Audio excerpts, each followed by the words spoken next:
Hello students. तो आज हम बात करेंगे यूनिफिकेशन ऑफ इटली की, इटली का एकीकरण।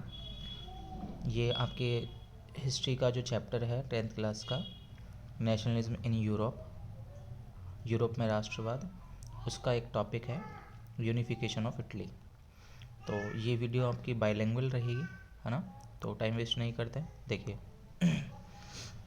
जैसे सबसे पहले आपको जिस तरीके से मैं बताता चल रहा हूँ उसी तरीके से आपको पढ़ना है, ठीक है। और ये जो नोट है ये आपको आपके व्हाट्सएप ग्रुप पर मिल गया होगा। तो कैसे पढ़ना है और किस तरीके से रिवाइज करना है, देखिए। और अगर आप लोगों का अच्छा रिस्पॉन्स रहा तो अपन ऐसे और टॉपिक पे वीडियो बना के आपको प्रोवाइड करवा देंगे, है ना। देखिए, तो यूनिफिकेशन ऑफ इटली अपने को करना है यहाँ से, ठीक है। अब इटली आप जानते हो, इटली एक कंट्री है, एक देश है। देखिए बेटा, ये दोनों जो आपकी वीडियो है बाइलिंगुअल रहेगी, हिंदी में भी और इंग्लिश में भी। या फिर मैं हिंदी में बोल दूँ, या हिंदी वाले बच्चों को प्रॉब्लम नहीं आएगी, इंग्लिश वाले बच्चे फिर भी कवर अप कर लेंगे। और लिखा हुआ भी ये इंग्लिश में है, तो आप लोग समझिए इस चीज़ को। तो इटली जो था, इटली यूरोप का एक कंट्री है और ये 7 पार्ट्स में डिवाइड था, 7 भाग्स में डिवाइड था। जैसे डिवाइडेड इनटू यहाँ पे 7 पार्ट लिखा हुआ है, ठीक है। और कितने 7 पार्ट्स में, देखिए, पहला है लंबार्डी, दूसरा है मेडोना, तीसरा है परमा, चौथा है टस्कनी और पांचवा है सार्डिनिया पिडमांट। ओके, तो सार्डिनिया पिडमांट, टस्कनी, परमा, मेडोना और लंबार्डी। अब क्या होता है इसमें से, जो ये सार्डिनिया पिडमांट है बेटा, इस सार्डिनिया पिडमांट में आपका सार्डिनिया पिडमांट, देखो कोई भी कंट्री होता है उसमें कोई राजा होता है ना, और उसका कोई प्रधानमंत्री होता है। तो सार्डिनिया पिडमांट में जो सबसे ओल्डेस्ट डायनेस्टी थी शासन करने वाली, वो शासन में जो पीएम थे वो कौन थे, कावूर थे, ठीक है। अभी इस कावूर ने क्या किया, सार्डिनिया पिडमांट का ये पीएम था, इसने फ्रांस की हेल्प ली। किसकी हेल्प ली, फ्रांस की। फ्रांस भी एक कंट्री है यूरोप का, तो फ्रांस आर्मी की हेल्प ली और इसने क्या किया, ऑस्ट्रिया को हराया। किसको हराया, ऑस्ट्रिया को हराया। और कब हराया, 1859 में, ठीक है। तो यहाँ से एक पार्ट पूरा होता है हमारा कि इटली 7 पार्ट्स में डिवाइडेड था, लोम्बार्डी, मेडोना, परमा, टस्कनी, सार्डिनिया पिडमांट।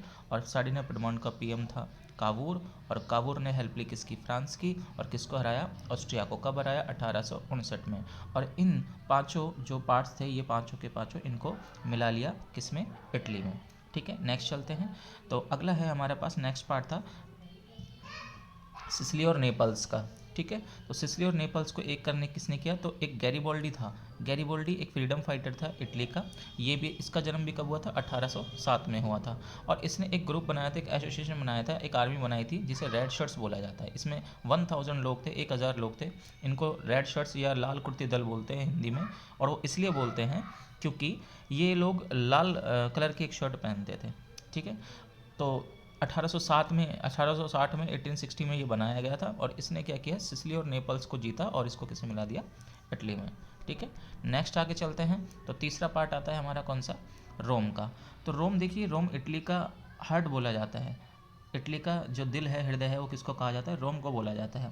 तो इसमें एक शासन थे हमारे जो सार्डिनिया पिडमांट के एम्परर थे, विक्टर इमैनुअल सेकंड थे। कौन थे, विक्टर इमैनुअल सेकंड। बार बार बोलिए, Victor Emmanuel second, Victor Emmanuel second, याद हो जाएगा आपको ना।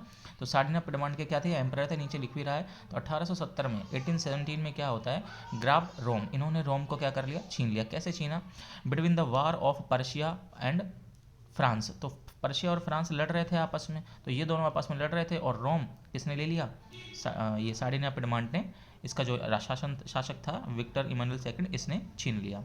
नेक्स्ट पॉइंट क्या लिख रहा है, became the king of unified Italy इन 1861। अच्छा, इसे 1861 में ही यूनिफाइड इटली का क्या बना दिया गया था, शासक बना दिया गया था। लेकिन इसने रोम को कब छीना था, 1870 में छीना था, ठीक है। यहाँ से फिर ये इटली का यूनिफिकेशन। अब इसमें एक व्यक्ति की और बात आती है, और वो कौन है, वो है हमारा जेस्यूब मेजनी। ये बहुत बड़ा रोल प्ले करेगा आपके। जेस्यूब मेजनी, देखिए इसके बारे में पढ़ते हैं, पहले इसकी बायोग्राफी देखते हैं। तो इसका जन्म कब हुआ था, 1807 में हुआ था। और कहाँ पर हुआ था, जेनोवा में। ये फिर आगे चलते हैं, memory of member of Carbonari. तो ये कार्बोनारी जो एक दल था, क्रांतिकारी संगठन था इटली के अंदर, उसका ये सदस्य बन गया। कितने साल की उम्र में, 24 साल की उम्र में। फिर इसने क्या किया, इसे जब इसने लिगुरिया में क्रांति की, लिगुरिया एक जगह का नाम है इटली में, वहाँ पर क्रांति की इसने, तो इसके कारण इसको एग्जाइल कर दिया गया, मतलब देश से बाहर निकाल दिया गया। कब निकाला, 1831 में। फिर ये देश से बाहर जाने के बाद में इसने दो इंस्टीट्यूशन बनाए। दो इंस्टीट्यूशन कौन कौन से? एक तो यंग इटली बेटा, और एक young Europe. Young Italy, young Europe, young Italy, young Europe, ठीक है। यंग इटली कब बनाया? 1831 में। कहाँ पर बनाया? मर्सिलीज में, ठीक है। फिर यंग यूरोप कब बनाया? 1833 में। कहाँ बनाया? बर्न में। तो ये याद रखना, इसको ऐसे याद रख ले, Young Italy Marseilles 1831, Young Europe Bern 1833, ठीक है। नेक्स्ट चलते हैं। तो अब जेसुफ मेजनी ने एक स्टेटमेंट दिया था। क्या स्टेटमेंट दिया था? कि God had intended nations to be the natural units of mankind. कि ईश्वर की यही इच्छा है, ईश्वर की भी इच्छा यही है कि राष्ट्र क्या हो बेटा? मानवता से जुड़ा हुआ एक प्राकृतिक इकाई है वो। जेसुफ मेजनी ने कहा कि राष्ट्र मानवता से जुड़ी हुई एक इकाई होनी चाहिए। ये किसका स्टेटमेंट है? मेजनी का। तो स्टेटमेंट कई बार पूछा जाता है, तो इसको ध्यान रखें आप। अब नेक्स्ट चलते हैं मेटरनिक ऑस्ट्रिया का चांसलर था बेटा। कहाँ का चांसलर था? ऑस्ट्रिया का चांसलर। और इन्होंने क्या किया? इन्होंने एक कमेंट किया किसके ऊपर? जेसुफ मेजनी के ऊपर। और क्या कहा जेसुफ मेजनी को?